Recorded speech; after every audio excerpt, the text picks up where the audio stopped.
Why is this not working? There we go.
What's going on, Texas?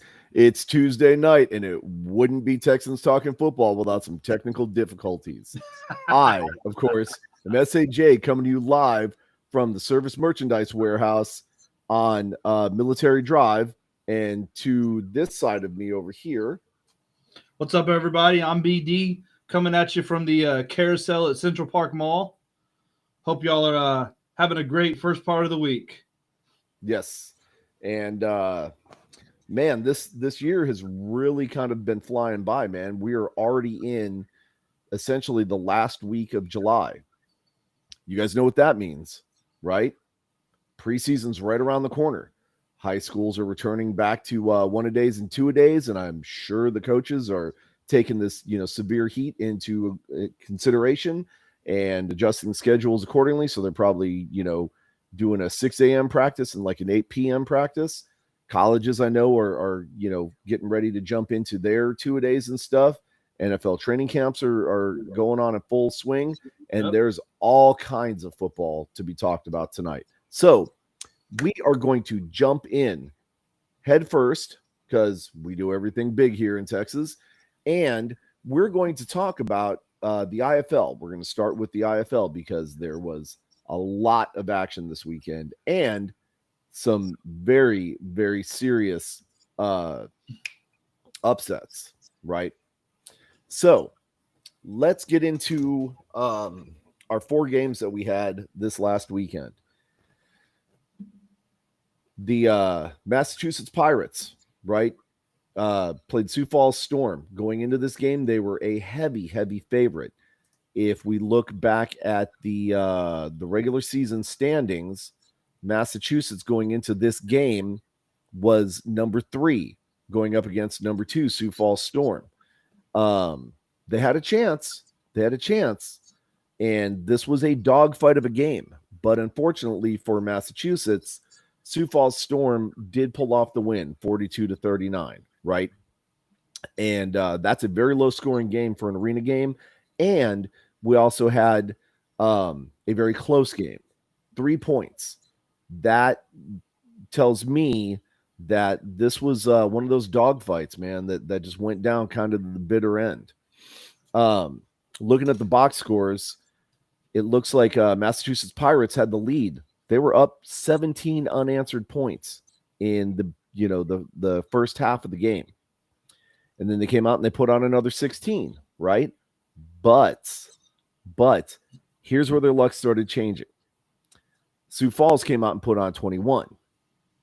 And then in the fourth quarter, not to be beaten, they put on another 21. And the best that Massachusetts could do is put up another 6. So, again, That's crazy to lose a 17-0 halftime lead like that. Mm-hmm. Massachusetts in the air. They had 2 quarterbacks. The first quarterback was 11 of 15 for 129 yards, 2 touchdowns, 1 interception. And their second quarterback was 10 of 13 for 68 yards. And a not a bad game, right? You flip over to who the heck are those guys?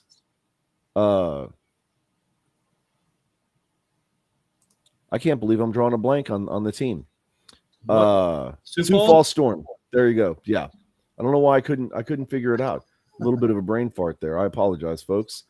But Sioux Falls put up, their quarterback was 14 to 18, 183 yards. But he put up 5 touchdowns and no interceptions. 5 touchdowns. So that's pretty decent for an arena game. That's 5 touchdowns on 14 completions. That's every third pass he made was a touchdown. Mm-hmm. The problem is, again, going back to Massachusetts' stats, they only put up 3 touchdowns in the air and then another 2 on the ground, one of which was by the quarterback. Sure, it was quarterback sneak, no big deal, but that's 5 touchdowns total. Sioux Falls put up 5 alone in the air. Yep. And then on the ground, they had another touchdown. And, when you're relying on extra, the field goals in an arena game, you're not going to win the game.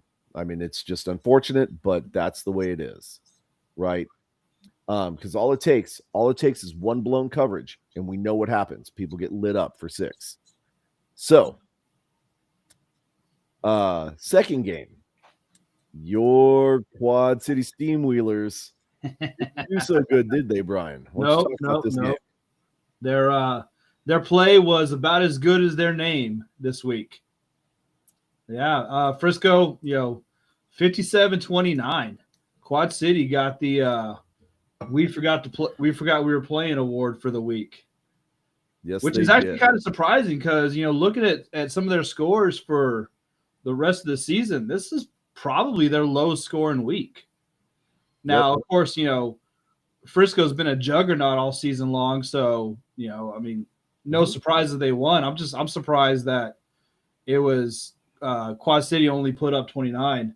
They were blanked in the first and the third quarters, and they were actually looking at the game. It was let me do some quick math here.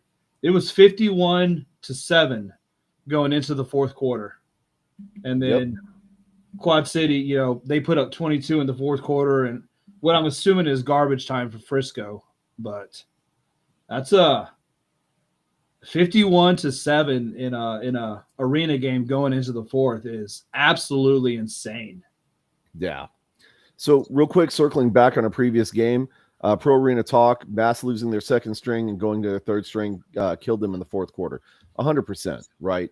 Like we just talked about. When you only put up 6 and it's from field goals because you can't get the ball in the end zone, it's going to destroy you every time. But definitely thank you, Pro Arena Talk, for that. Our friends over at Reels and Heels hope we don't talk about Los Angeles Chargers news. Ooh, we're gonna have to get into that. That's actually some pretty big news right there. That's NFL news. We got to talk about that because that does affect a lot of things. But there's actually news to talk about with Dallas and, of course, my precious Green Bay Packers and just a bunch of NFL stuff to talk about. But we're not going to get there yet. We still need to talk about the IFL because, again, this is playoff weekend and there were some really incredible games. So, yeah, Frisco just handed Quad City that L, and we kind of expected that, right? It's number 1 versus number 4. And we expected it, but we didn't expect it to be that, that filthy of an L. Yeah, it was a pretty rough game. But moving on, this one was an absolute shocker. Yeah. So Northern Arizona actually beat Arizona Rattlers, and if we go back to the standings, Arizona was number 1 going into the playoff weekend. Number 4 beating number 1. Yep. And always impressive. Yeah, this kind of stuff does happen, but I mean, it was an insane game. So we look at the box score. Northern Arizona got out and got ahead and pretty much stayed ahead the entire time. If we look at the box scores, Arizona was down by 7 in the first quarter and then down by another 6 in the second quarter. So that's 13. They're down by 20 at halftime. Oh, I'm sorry. Yeah, I'm mathing. Yeah. It doesn't work right. So it's actually 27, right? Because it carried 7 over from the first quarter. 34 so to they were 14 down by at 27. halftime. 34 at 14 at halftime. Right. They were down. Let's just agree to that. Yeah, they were down. I was told there would be no math. So we go there. Yeah. This is a show about sports, folks. We don't math. Okay.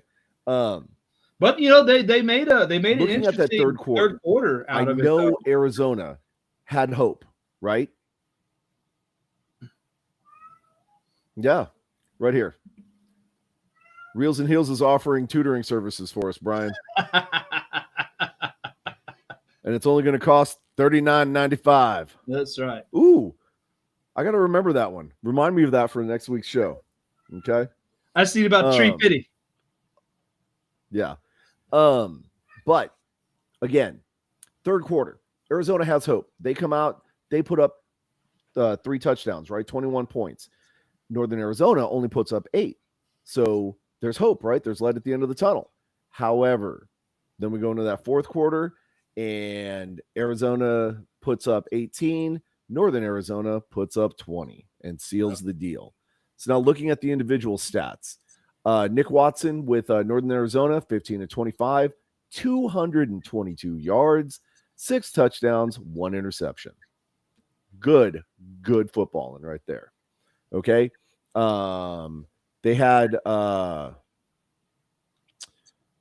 the Garrett Kettle. I'm assuming he's probably like second string quarterback. He came in 3 attempts for no yards. Yeah, I mean, at least he didn't throw a pick, right, and converted to a touchdown. Over on Arizona's side, Drew Powell, who is arguably a pretty decent quarterback, but going into this week, it looks like Northern Arizona's defense showed up to play. Yeah, Northern Arizona's defense showed up to play. When you hold a quarterback 8 of 21 and only 80 yards, 2 touchdowns, 5 interceptions, your defense is eating off him. 5, and that's a lot. I mean, when have we even ever for seen arena ball 5 interceptions in an arena game, dude? I can't think of a game where I've seen that many interceptions thrown by a quarterback. I can't myself either, but I mean, we're talking about, throughout the history of the game. Oh, yeah. I mean, I'm sure there have been several, right? Because it's such a fast-paced game, right? And it's really more about your receivers knowing where the ball is going to go and fighting for that position and making sure that they snag it and bring it down.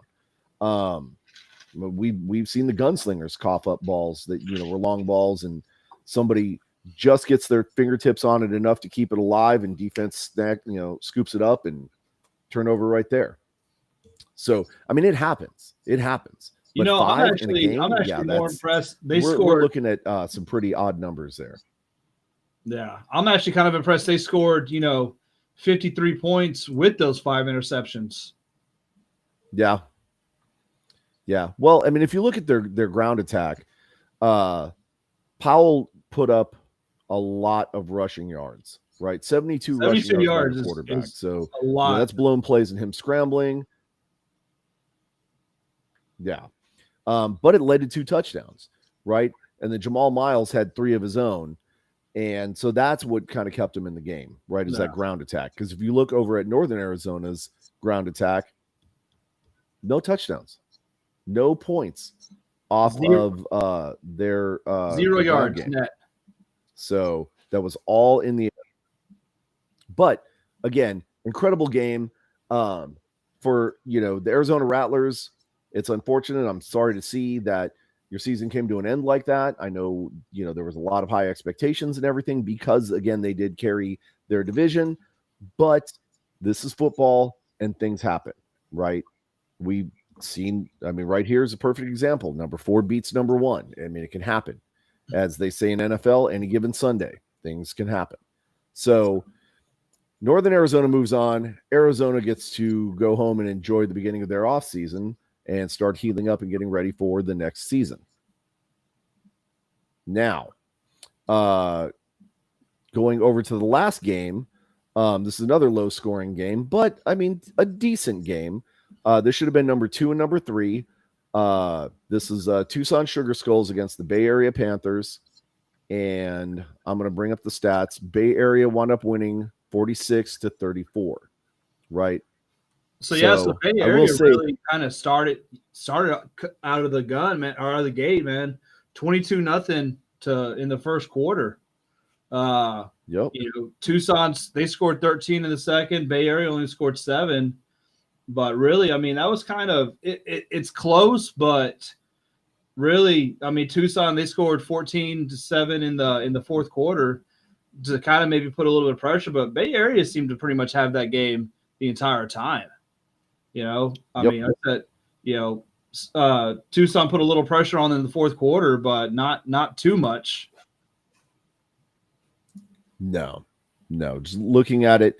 But I will say I'm kind of intrigued that there's 3 different Arizona teams in the IFL. Yeah. It's kind of like the XFL with the 3 Texas teams, right? And see, if it works, cool. Not going to fault them. Not going to say anything about it. I just think it's really interesting.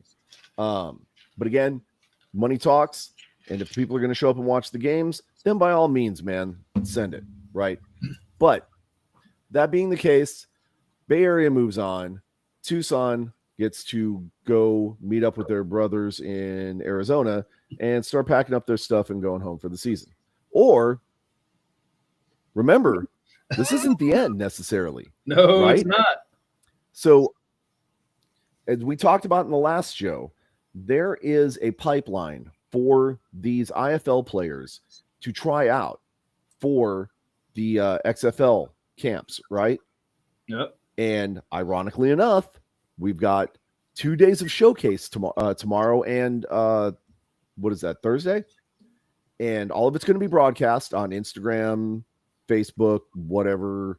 I don't know the social media platforms that the XFL all covers and everything, but it will be broadcast live.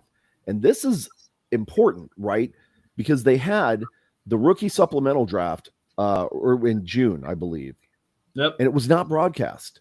And there were a lot of upset fans about that. Absolutely.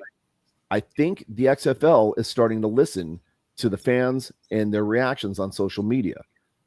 They've been broadcasting the last couple of days. I know they did some feeds last week.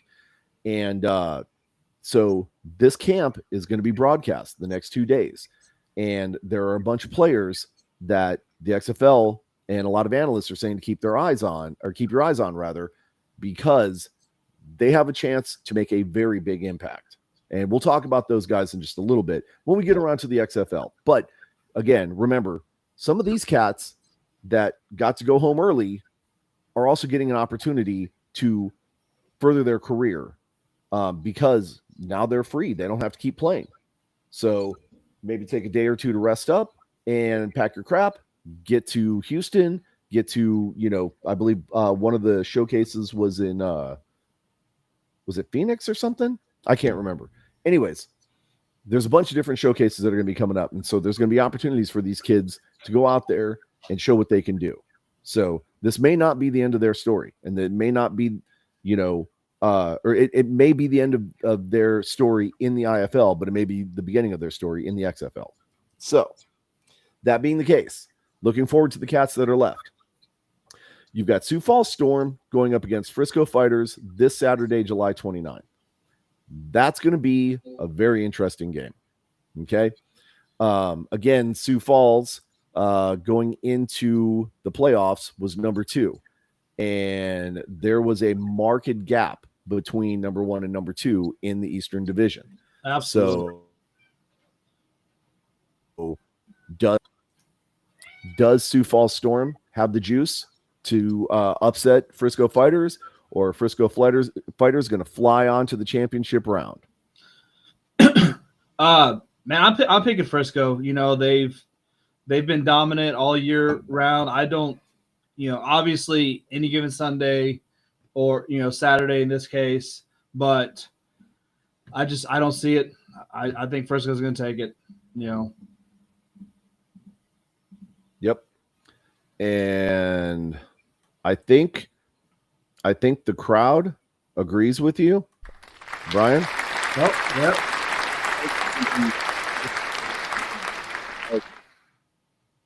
Northern Arizona against Bay Area Panthers at Bay Area. This one's a tough one to call because remember, this is 2-3, and this is over in the Western Division. And if you look at their stats, Bay Area was number 2.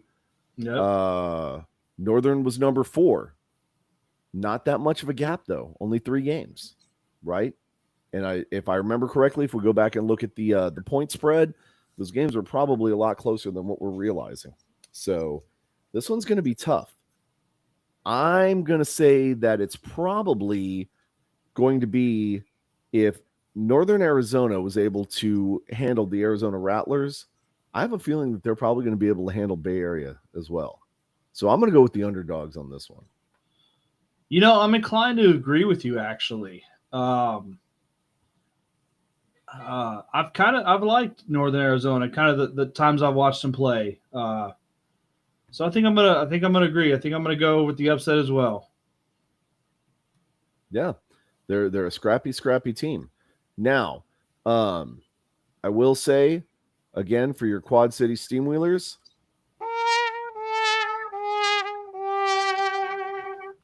that's the end of the story for them. Yep. Speaking of the end of the story, I have to turn off dark mode so I can see this website because it just does not want to display at all. Let's kick over to the National Arena League. This was a not fun weekend for a lot of teams. Okay. Orlando Predators lost to the Jacksonville Sharks 24-56. That's a rough game. Okay. I think you're looking at 2 weeks ago scores. I'm sorry. Yeah. I am. You're one click over to the left. Yeah. But that's a good setup for the rest of the season. Right? Slingers game on Saturday. Ran into a lot of our friends, from like the Smoking Guns podcast. Brian from Reels and Heels was over at the game. Just a whole bunch of our Brahmas family was there. It was a great time. It was a great reunion. Did not see Captain Brahma. I've got some theories about that, but we're here to talk about football. And so we're not going to talk about those theories, right? But still, it was incredible seeing everybody else. I would have loved to have seen Captain Brahma. I brought my kids with me. Attendance was not where I thought it was going to be. Not going to lie. It was a lot lower than what I thought. Although I will say, Brian, you watched it from home. I did. That upper deck above where my seats usually are, that was a lot fuller than what I anticipated. And from what you told me, I mean, it looked like a pretty decent section. So it was. And, I'm kind of wondering if, because kind of some of the outer shots of the stadium they would show, around the outside, and there wasn't hardly anybody. So I'm wondering if maybe they kind of like push the people into that part of the upper deck just to make it look a little fuller on TV than what it actually was. And that could be, I mean, that's definitely not unheard of by any kind of sporting event whatsoever. You want to try and show a better, TV presence than what the numbers are actually showing. Now, that being the case, on the opposite side that the TV cameras were not showing, it was pretty sparse. And that could be, again, because they moved people over just to make sure that they had, those seats a lot more full. But that bottom section, it was not that full.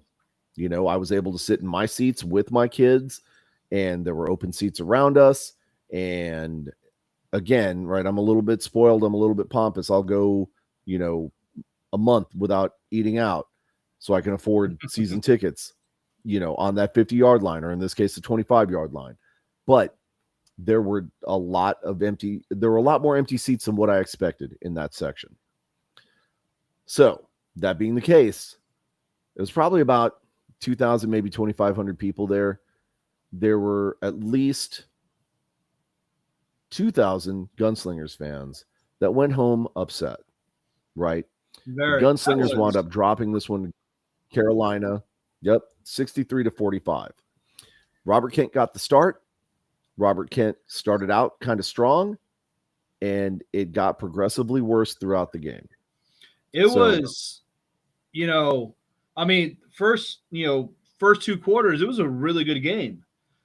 Carolina, I mean, they, 9 points, both teams scored in the first quarter, and then you had Carolina 30-28 in the second. I mean, it was only 2-point game at halftime, and then that second half was just absolute crap by the Gunslingers. Like they couldn't do anything. Kent was throwing picks. They just couldn't move the ball. They kept, drop or losing it on fourth down. So it was really, really bad in that second half. Yep. So looking at the stats, Kent went 18 of 33, 15 incomplete passes. Yep. Right? 2 touchdown passes total. On the ground, they had 4 touchdowns. Okay. My guy, Pierre Turner, was responsible for 2 of them. And he's old school for people that maybe recognize the name. He was an original San Antonio Talons player back in the 2000s. Incredible guy. In fact, he played with Shaw. He played with Robert Quiroga. He's an awesome cat. He definitely did his work. And it just did not break the Gunslingers' way. Like Brian said, that second half, they just couldn't stop him. If we look at Malik Henry, the quarterback for Carolina, he went 17-24, 192 yards, 4 touchdown passes. And then looking at their ground game, they had 2, no picks. Yeah. Quarterback rating of 134. And on the ground, they had an additional 4 touchdowns, right? What can you say? What can you do? Yeah. Carolina just had San Antonio's number in the second half. Their defense was all over the place. Again, Robert Kent, loved what he was able to do last season with the team to bring the team basically from last place into, a contention spot. But today, Saturday just was not his day. And so he struggled and Gunslingers came up with a loss. And now, it's not like it's not really Kent's, obviously it's not Kent's fault, because this has been a trend for the Gunslingers for the last few weeks. They've lost 3 in a row, but they haven't looked good for the last 5-6 games. So I mean, they've looked off. So I would say probably the last 3 to 4 games, but I get where you're coming from. Even like, right? the games against the Warbirds where they played. I mean, the one, the first one, we ended up winning that by luck because they dropped a touchdown pass on the last play of the game. And then the week after that, I think it was that was still a close game, but not as close as the week before. And it's just, we've had, thinking Nelson was hurt, something wrong with his arm. It's just, they've been off. They're not the team that they were the first half of the season for sure. No, 100% not. Yeah, something is missing in the chemistry. Now, Brian with Reels and Heels suggests that there's bad calls. Coach knew it too. Never challenged any of them. Brian, you are right to a certain extent. There was a call that should have been challenged in the first. There were probably several in the second half that should have been challenged. You only get one challenge, though. Yeah. But I think kind of across the board, it's more bad officiating because there were calls that were not going both ways. Like I saw the Gunslingers, committing holds that they weren't getting called for. And it's like, hey, okay, cool. Because we knew that Carolina, like I was screaming at the refs with my kids there, screaming at the refs, calling out the holds, pointing at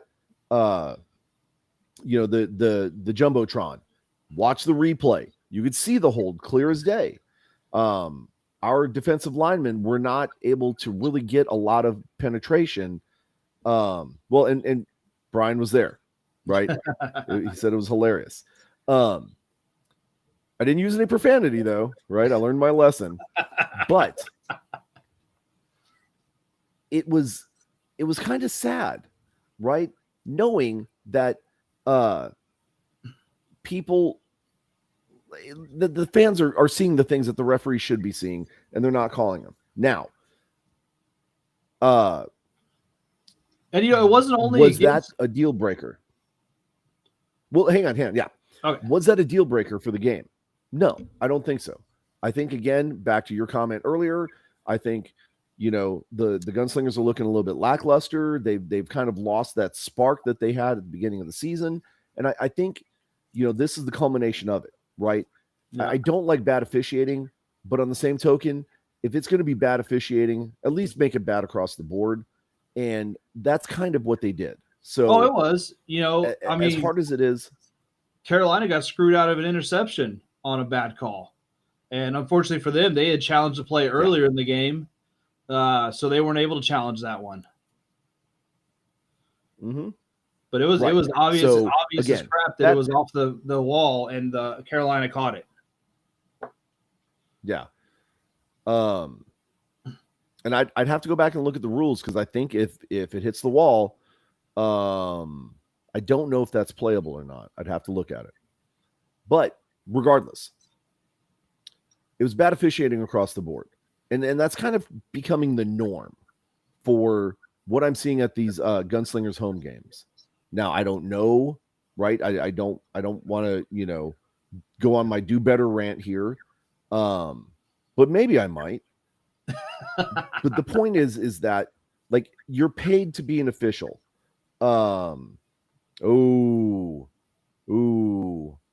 That's you're right. I'm not even we're gonna go back to that one later. But you're paid to be an official, right? There's 3 of them on the field. Somebody has to see it, and somebody has to step up and call it. If the head judge, or the head ref and the down ref don't see it, and you have an obligation to call that out. Even if they don't agree with you, call it out. There was, and I actually remember texting you, Brian, about this, that because you were on a little bit of a delay. Yeah. There was a penalty that was drawn for unsportsmanlike conduct. But before that play was, before that flag was thrown, after the play was called down, there was a flag that came out. And nobody knew what that flag was for, and the refs never once addressed that. They just picked up the flag, put it back in their pocket, and they said, the flag is for unnecessary roughness, or after the play, unnecessary roughness, blah, blah, blah, defense, right? But there was already another flag that was on the field before that. And it's like, guys, come on, like, get it together. I mean, I've seen high school refs do a better job, and they're getting paid like, a 6-pack of Schlitz or something like that. So you're getting paid more. You got to do better. Yeah. Right. So, there it is. Do better. I feel like this should be a do better moment. I feel like it should be a do better moment. Right? Sunday, so referees across the board, do better. Yep. Sunday, I was at a basketball tournament for my son, and those officials were horrible, but I think they were still better than the Gunslingers game.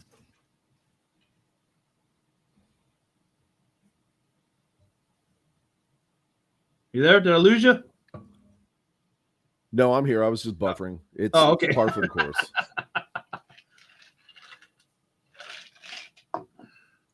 So real quick, Reels and Heels, Stevie Wonder could do better. That's ironic because we actually did say last week that I was coming live from the Stevie Wonder and Ronnie Millsap School for Referees. That's right. So, but anyways, you were at a game, and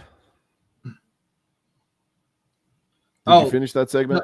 I did, but for your buffering, I was at a basketball tournament for my son. He was playing, and those refs were pretty bad. but they were still better than the Gunslingers refs. Yeah, which ironically were better than some of the XFL refs. All right. Yep. Except for that, and we'll give shouts out to people that do well. That female ref that we saw throughout the season, she did an incredible job. Okay. And I'm not giving her hype just because she's female.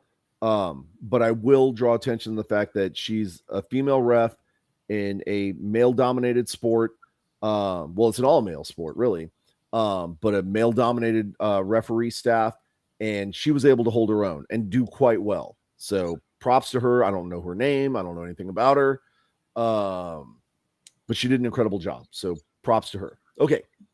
Enough, hyping up the refs. That Gunslingers loss was important. Okay. Because they've now dropped down to 8-4 and their season is done. They're not out of the playoffs necessarily, but their season is done. They have no more control over what happens anymore. We've got 2 games this weekend. Jacksonville Sharks versus Carolina Cobras. Cobras could gain a spot on Jacksonville. Okay. And it could wind up going into some kind of weird tie, right? Carolina would move to 10-4 if they win, and Jacksonville would move to 10-3. Now, Jacksonville, of course, is going to take it because they've got less losses. But that could affect, kind of how the playoffs go.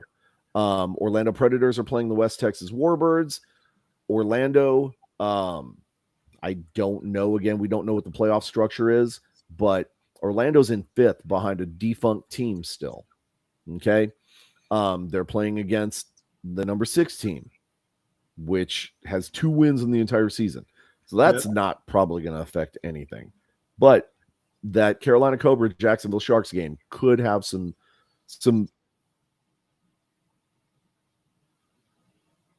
finally. Nope. Lost Oh, where'd you go? Oh, you're back. Why does SAJ need a team? Why do I need a team? So I can be even more pissed off all the time? No, thanks. I'm good. I'm angry enough. I don't need any more help. No kidding. It's so funny how you're looking at these game totals for the season. Jacksonville's going to play 13 games. Carolina's going to play 14.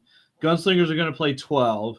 I mean, I get that's what happens when you've got 2 teams out of your league that fold mid-season, but it's just so crazy that that's how the season's going to end, with just such odd numbers in games played.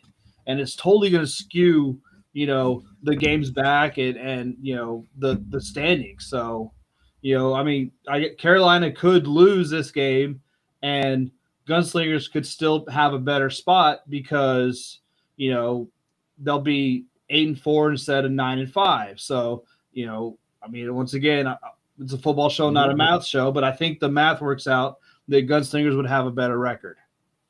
So, yeah. And I think it would come down to percentages, right? Yeah. So winning percentage, Carolina's sitting at 692, Gunslingers are at 667. With that loss, that should propel Gunslingers back up into 2nd place. So yeah, I mean it's a weird, funky thing. And I do know that like the 2 games that we had, Albany and Fayetteville, were both replaced, right? The Carolina game was the one we were supposed to play against Fayetteville, and the West Texas one was the one that we were supposed to play against Albany. Yep. So we played the amount of games that we were supposed to play in our schedule. I don't know about everybody else though, right? You would think that everybody would have had a standard, 14 game schedule. I mean, there were 7 teams. You play each team twice, and that's 12. And then you pick 2 more random games. That's 14. I mean, But listen, West Texas is gone. West Texas is going to end up playing 14 games. The Predators are going to end up playing 12, just like the Gunslingers. So you're going to have 2 teams with 14 games, 1 team with 13, and 2 teams with 12 games. Yep. So it's weird. Yeah. That sounds like our kind of math, right? So I don't understand. I don't understand this at all. Now, we talked about it last week. There was a huge shakeup in the NAL. Essentially, next season, there's only going to be 3 teams, right? We know Fayetteville's gone. We know Albany is gone. Albany may come back in the NAL as a different team, or they may join another league. We absolutely don't know. Like there's been a lot of speculation. The original owner of the Albany Empire, who sold that there will be arena football in Albany next season, but he didn't say anything else about it. So it's all speculation. West Texas, we know, is going into the IFL, and we know that Orlando is going into the IFL, right? So it's essentially the top 3 teams are going to be the only ones that are going to be sticking around. And then we know that there are teams that are leaving the IFL to go over into the AFL, if the AFL actually even happens, right? They've made announcements about it, and you know, there's the jury's still out because you know there's been all these rumblings behind the scenes, and all of a sudden it just pops up bigger than life in your face. Here we are, we're back. It's going to be incredible. Here's the 16 cities that we're going to be in. But there's no information about those cities, about where they're going to play, about what the team names are going to be named, about anything, you know? So until they give us some more concrete data, I'm not going to speculate anything about the AFL. I can't, right? We've seen too many leagues come and go, too many, opportunities for football to be delivered to the masses, only for those organizations to break people's hearts. So I'm not going to be a part of that, right? I'm not a journalist by trade, but I do try and hold true to journalism standards, and you only report the facts. And right now, all we know is that the AFL is back, and that's about it. So we're going to stick with that. Now, again, we talked about the NAL, we talked about the IFL. Let's talk about the XFL, right? The gift that keeps on giving. XFL Combine tomorrow and Thursday. You get to live stream it on YouTube. There have been a bunch of signings, new players to kind of join different squads and things like that. And yes, Brian, you're right. The good stuff right here, right? If it will show, why are you being difficult? Here we go. There we go. Finally, the good stuff. Okay. Now, from the XFL website, they have, we'll get to that. We'll get to that. Hang on, Brian. Don't get ahead of the show. 9 players to watch in the XFL Combine. Okay. Wide receiver, John Ursua. He was a 2019 draft pick by the Seattle Seahawks. Did have an ACL tear that kind of ended his season. But his college time, 89 catches for 1,343 yards, 16 touchdowns, led the country. So there's a potential hot receiver that's going to be. You got an offensive lineman, Jake Brammer from North Texas. He received all conference USA honorable mentions in 2021. This kid looks sharp, so he's going to be another one you're going to want to keep your eye on. Quarterback Henry Ogala from Division II Lincoln University in Missouri. He finished the season 2018, 1,683 yards, 9 touchdowns, and 4 interceptions on a 58% passer rating. 58% passing.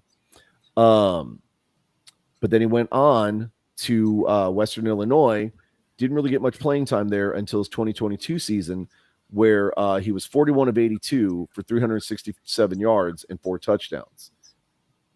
Not shabby. No.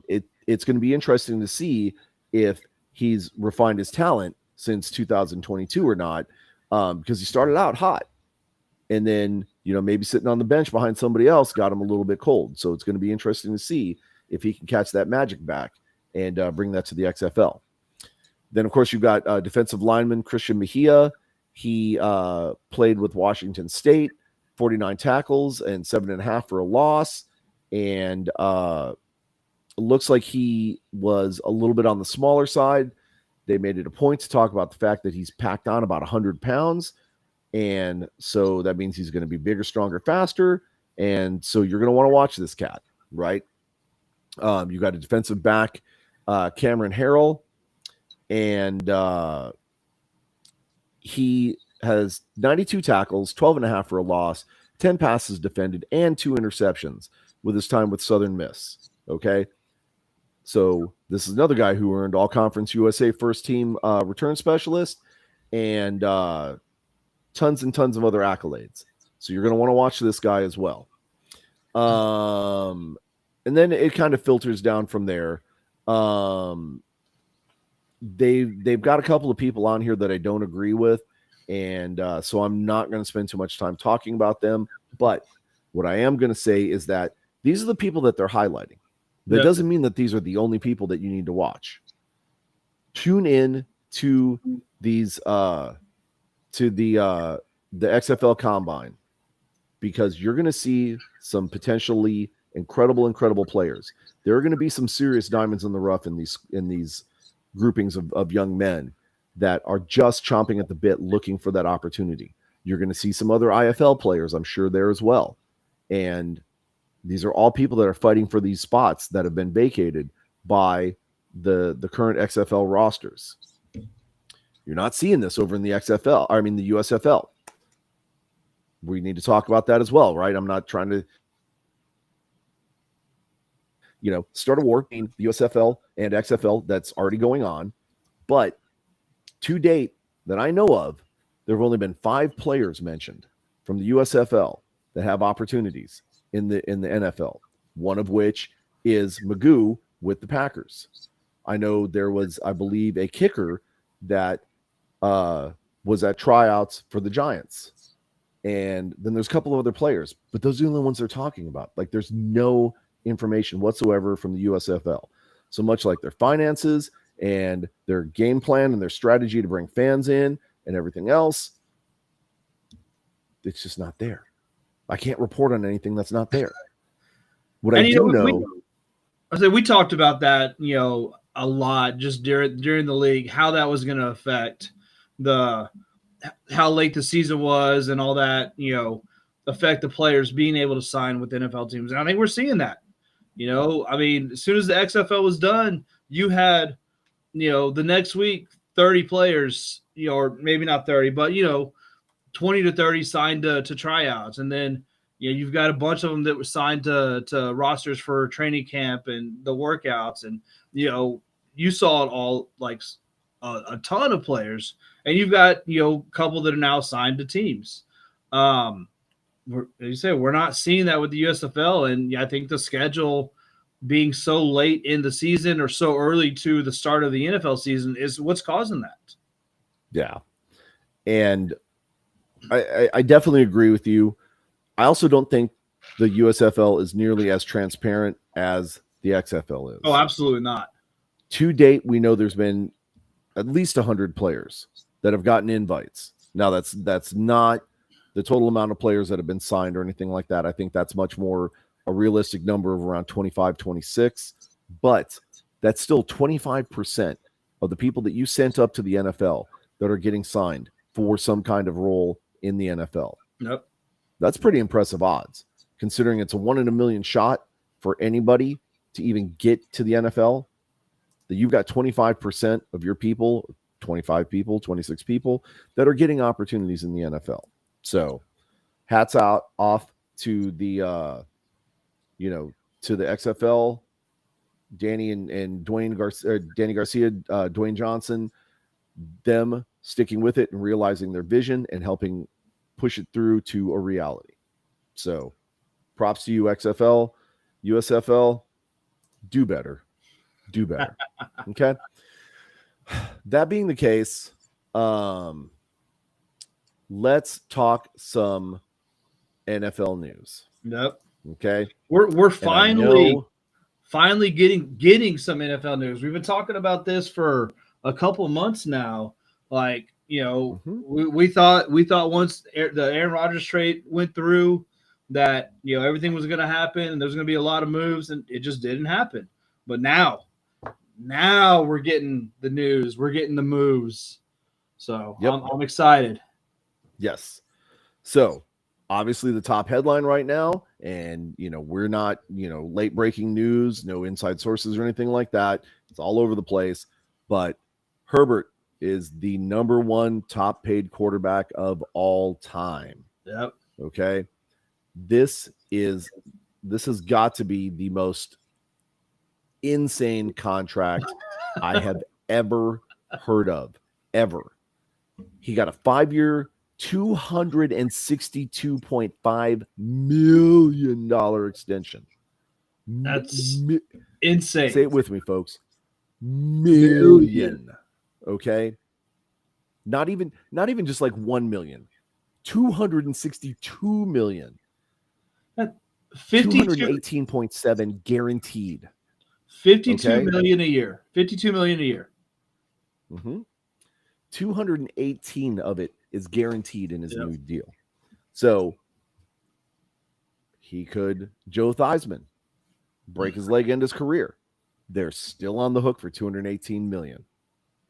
This cat is going to be bathing in money. He's going to be wiping his behind in money, because at that point, it literally means nothing to him anymore. He's got 218 million pieces of flair, if you will. I mean, I'm not trying to bash the guy, because he's a good player, but it's Justin Herbert. Like it's not Mahomes. It's not it's not one of the top name players. It's Justin Herbert. I mean, it's like Kirk Cousins getting that contract. Much love Maybe to not my like Kirk Minnesota Cousins, friends. but Much love to my Minnesota friends. They probably would sign it.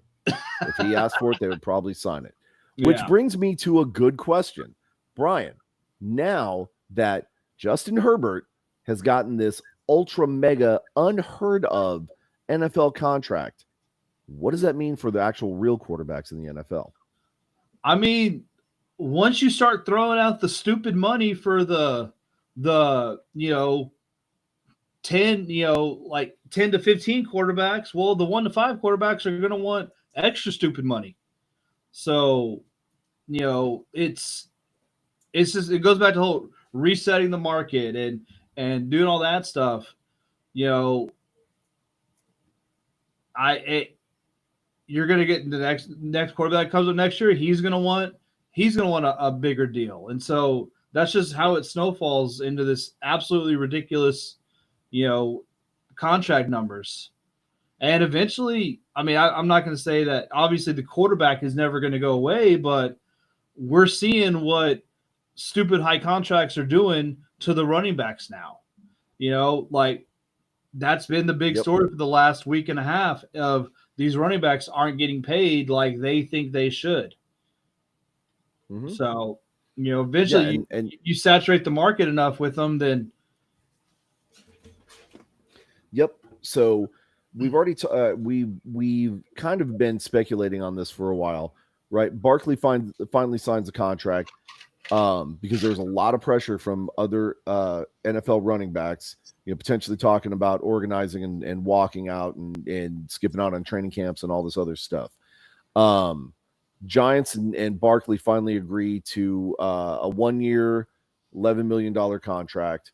I know that there's going to be other running backs that are going to be coming along now and saying, hey, he's great, but I'm almost as good, or I'm better.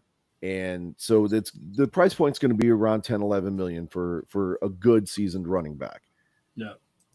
But what that means is that they're having, because again, NFL teams all have salary caps on them. These $262 million contracts, that money's got to come from somewhere. Yeah, it takes away from the players you can bring to help. So the running back position right now is the position that is kind of on the bubble. And so running backs are going to start losing money. And so those big mega running back contracts are going to start dropping down. Those Ezekiel Elliott contracts are going to be a thing of the past. Absolutely. The Barry Sanders of this world and Marshall Faulks. I'm going old school way back. I get it. But those incredible running backs that just smoke everybody and they never have any problems getting through the line and they spend more time in the end zone than anybody else. That's not happening anymore, right? Talked about it on a different show, but statistically speaking, the running back position yards per game has been significantly dropping off over the last 5 years, right? So running backs are less and less effective and being used less and less. So, I mean, it makes sense that they're going to start cutting back on those contracts so they can give their quarterbacks more money because things are starting to rely more on the quarterback. You're going to start seeing a lot more, right? You're going to start seeing a lot more of the hybrid quarterbacks like the Patrick Mahomes and stuff like that, the guys who can make up for the running back, right? And at that point, your running back essentially is just going to become an extra blocker, which you can do with the tight end. So why have the running back, right? I mean, most guys don't even go under gun anymore, or go under center. They go into shotgun. What's the last NFL team to win the Super Bowl with a top paid running back? You know, I haven't researched it. I haven't looked it up, but just kind of looks like just I might have lost thinking Brian. about it. Oh, you're back. Did you hear the question? No. Okay, so I'm like, what's the last team to win a Super Bowl with a top paid running back? And I haven't done any research. I'm just kind of just off the top of my head. I mean, I can't think of one within the last 20 years. Well, hang on, because the Chiefs did it with Kareem Hunt. But was he? That was a couple of years ago. It was, but was he like top paid, or was he still on like his rookie deal or something? He wasn't necessarily top paid, but he was one of the top running backs, like top 3 at the time. So the Chiefs did it, but again, that was like 3-4 years ago. Yeah. Okay. And so, but since that point, the running back position is quickly becoming obsolete. And I'm not necessarily opposed to that. I mean, I don't mind if the game changes, but on the same token, $262 million for Justin Herbert, right? So what is that going to mean for a guy like a Derek Carr, who now is on, New Orleans squad and is going to have an opportunity to be surrounded with some really great players and show that he's maybe not a top 10 quarterback, but a top 15, right? So right around the Justin Herbert area. So I think Carr is actually a very talented quarterback. He just was in a crappy situation kind of towards the end with the Raiders, but when he was given the opportunities and given the chance, he's a damn good quarterback. So yeah. Oh man, I was hopeful that there was going to be an opportunity that we were going to trade quarterbacks with the Raiders. Oh yeah, and put Favre 2.0 over with the Raiders, and we get Carr because we could have done some productive things with him. But obviously that did not work out. He went to Benny and the Jets, and Carr went over to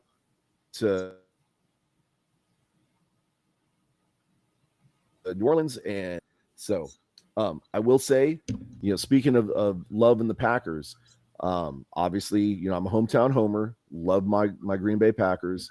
The NFL analysts have been talking about the Packers, and not only are we going to have some struggles on offense, we've got a lot of questions about defense also. So I hate to say it, but I think this is going to be one of those painful years where we're going to have more losses than wins. And I think the wins that we get, we're just going to squeak by. Now, I could be wrong, and I hope to God that I am.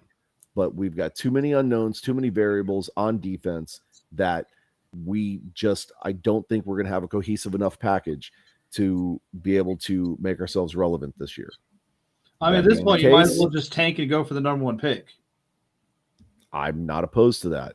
Problem is, the Packers don't ever go for the right pick when it's the number 1 pick. Okay. We usually always pick some, random dude that does not contribute anything at all. And then we wind up losing that out. Now, we've talked about my Packers. We've talked about Justin Herbert. We've talked about Saquon Barkley. The the Saints have signed Jimmy Graham, and so Derek Carr's got another weapon, right? So the Saints may actually be a powerhouse this year.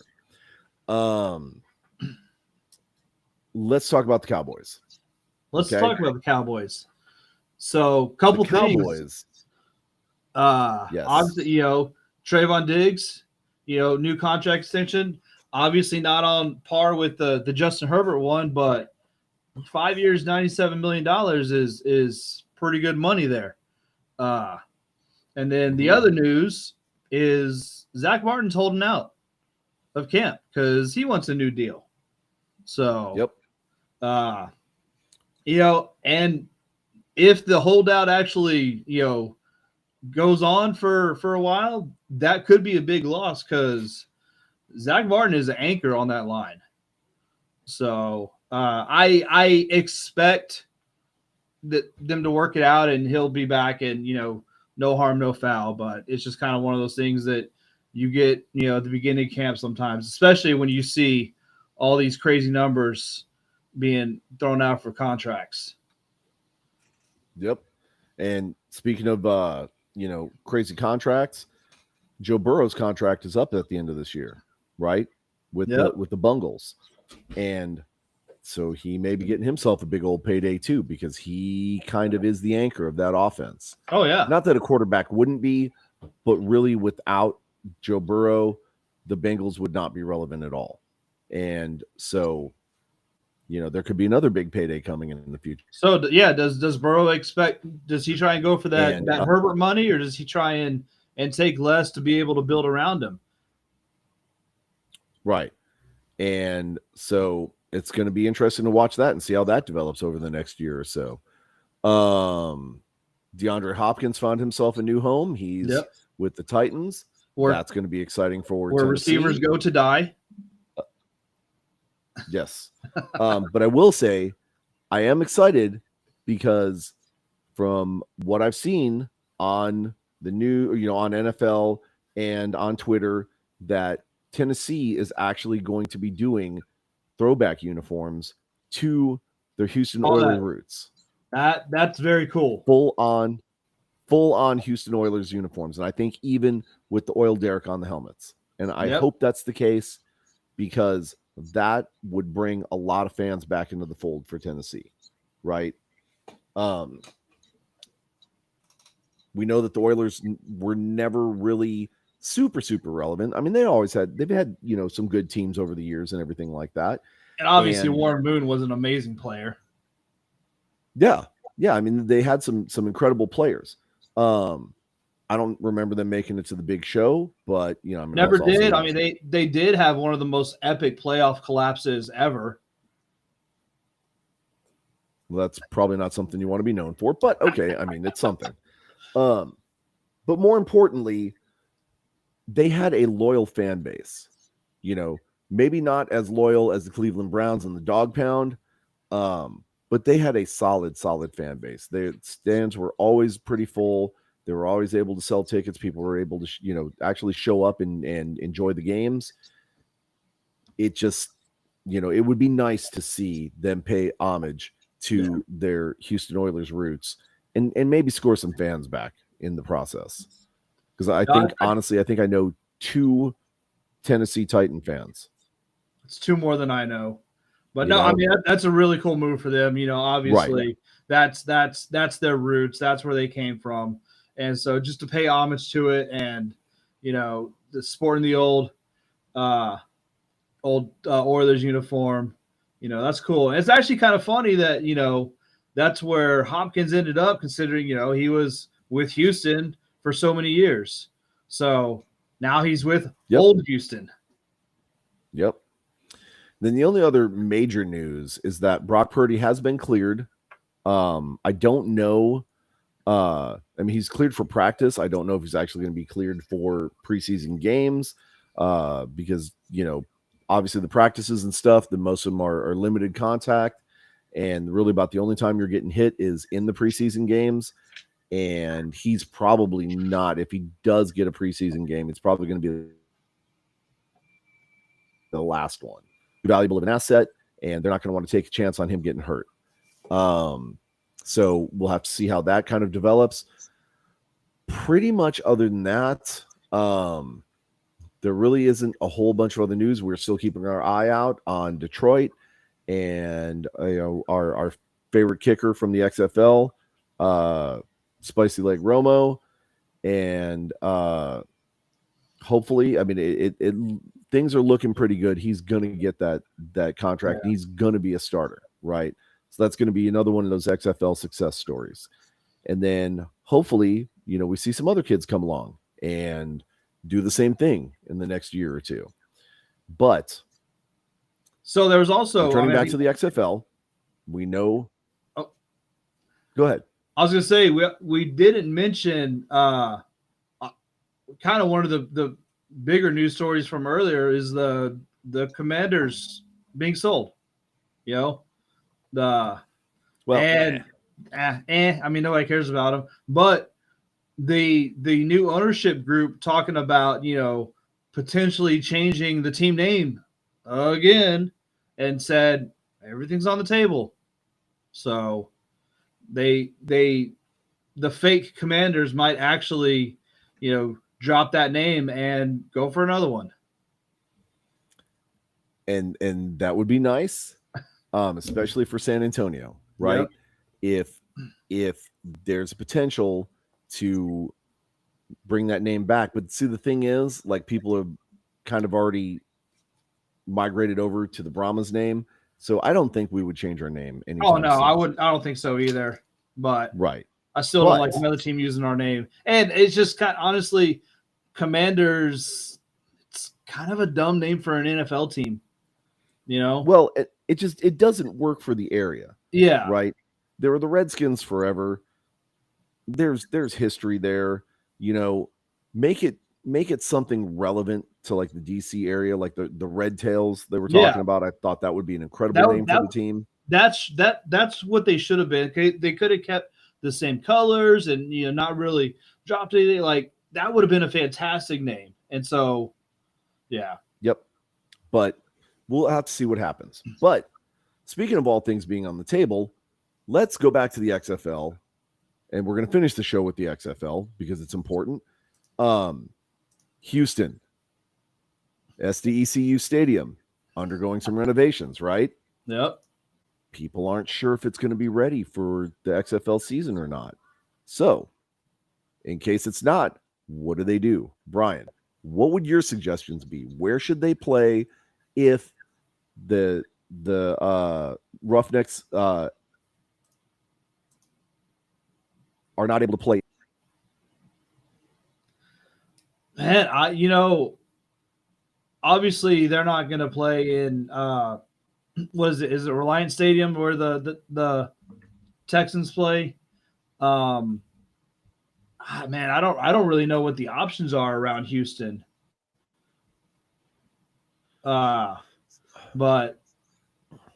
they kind of got to figure something out relatively quick, don't they? I mean, I know you say that we're 7 months away from start of the season or more than that, but they've got to get some stadium contracts and some scheduling stuff figured out.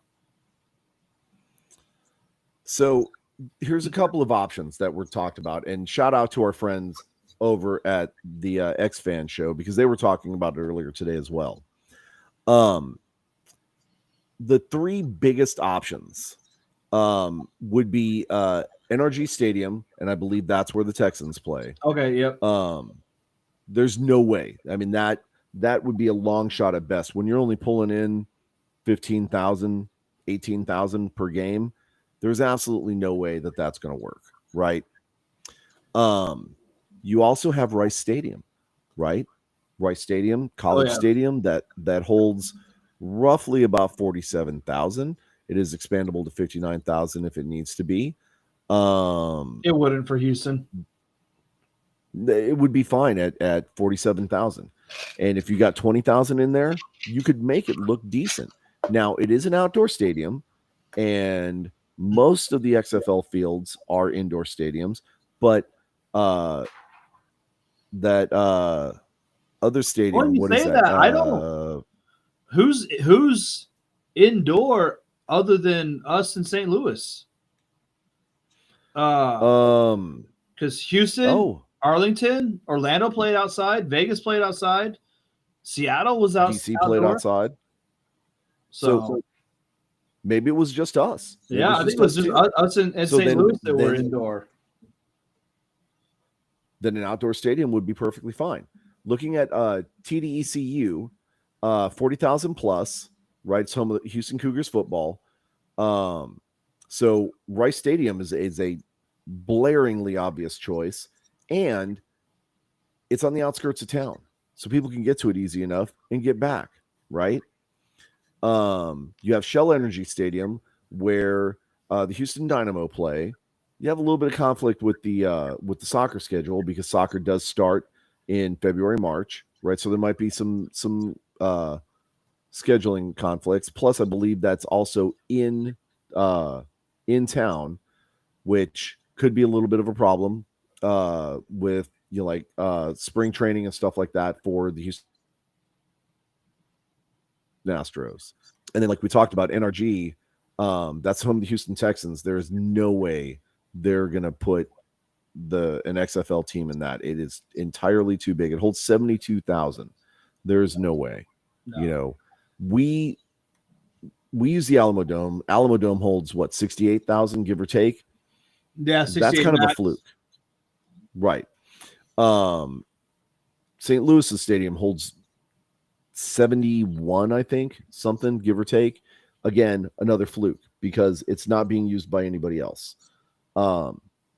But there is no way they're going to put an XFL team in NRG Stadium and be able to afford it. I mean, that's just going to be ridiculous. So my recommendations, Rice is going to be the perfect option, right? It's an outdoor stadium. It is expandable if need be.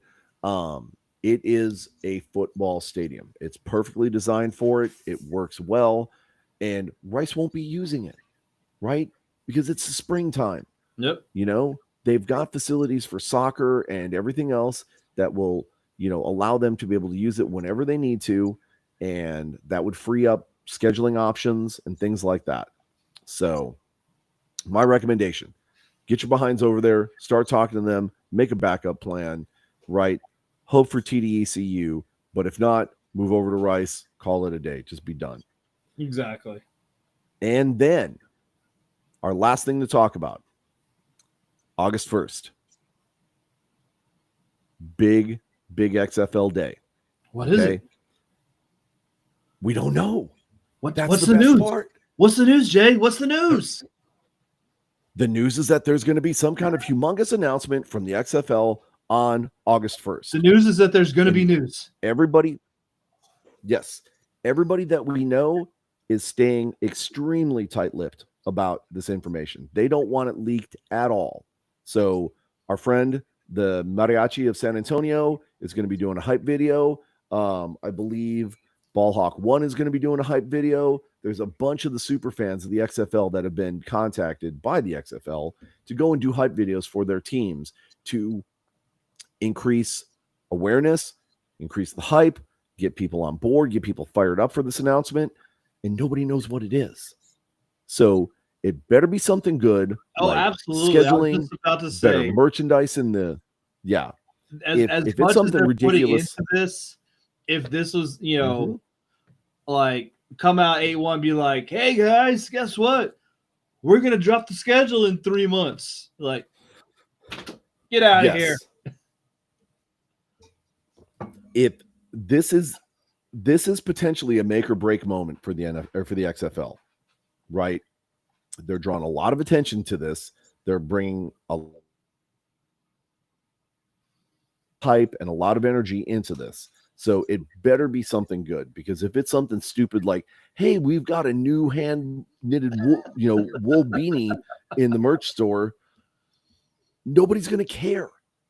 And people are going to lose interest in the XFL and start checking out. So it's either going to be really cool XFL, or it's going to be next week's do better. Yeah. So XFL, I'm sure you're not watching us, but by some long shot that you actually are, guys, please, I'm begging you, make sure you come out with something strong. If you're going to invest this much energy into this, media opportunity, make it something big, make it the schedule, make it anything, right? Better merch in the store, announce that, Announce you're going to have you're training gonna camps in the put, cities, something like that. yeah, That'd be something really there's actually going to be stuff in the cities, Yeah. whatever. That you're going to put Rod Woodson in a cage fight against a headset or something, whatever. But make it worth our while, right? Draw us back in. The fans have been helping court this league for a year now. Like, in fact, I just went back and saw my memories from last year where, I posted all over Facebook how excited I was that we had an XFL team. Yep. I also saw my memory where Brian and I went onto the St. Louis Battlehawks page and called out the Battlehawks in a friendly rivalry, right? I'm seeing all these memories, everything that's coming up of all the things that we've done as a fan base to help support this league and help get it off the ground and get people to buy in. I'm not saying that we're solely responsible for any of the success. All I'm saying is that we've done our part to help out. Now's your chance to give back to us. So give us something good, okay? Yep, absolutely. That's my potential do better moment, okay? So that being the case, playoffs in the IFL, playoff implications for the NAL, lots of NFL final news. week of the season. See, maybe we can actually find out what their playoff schedule is going to be because we still don't know. Yeah. I mean, is it 1 versus 2? Is it going to be 2v3, then v1? Maybe they're just going to have a coin flip and, call that the champion. Who knows? Hey, congratulations. You win. Yeah. We'll find out. But we're pulling for the Frisco Fighters throughout the playoffs. We're hoping that the Gunslingers can catch that lightning in a bottle one more time and get in the playoffs and show what they're really about. And West Texas, enjoy the AFL. Yeah, have fun in the AFL, Yeah. But that's what we got going on around the league. Guys, we thank you for tuning in. That stayed for the entire show. Thank you so much. That's a first for us. We're very happy. That's a feather in our cap. Brian, you got anything else before we sign out? No. Like I said, we football season's right around the corner. The NFL season's right around the corner. I got my first auto renew for fantasy came in the other day, so I'm starting to get hyped. I think first preseason game is this weekend, the Hall of Fame game. Man, I'm ready for the NFL season to kick off. So, real quick before I forget, there was some UTSA news. Not that it was necessarily big news, but UTSA did lose an opponent from the 2024 season, and they're going to have to pay $500,000 for those 2 games that they're going to be skipping out on. I'm sure UTSA will backfill those no problem, being that we're now in a higher level of competition. But I believe it was Northern Arizona. I'd have to go back and see exactly which university it was. But there was a university that they were going to play that has now moved into the CUSA to fill one of the vacated spots by UTSA. And so they're not going to play them, right? Because the schedule's not going to match up. Hey, cool, whatever. Good luck to them, right? Onwards and upwards. We're focused on bigger things. So we're not worried about it. Okay. Stay tuned we're going to start talking about some more high school updates because high school football is right around the corner. College football is getting ready to kick off real soon. NFL preseason is going to be kicking off real soon. We're going to have a bunch of talk about that. And with that, Brian, catch you on the next one, man. All right, man. Have a good one. See you guys. Later.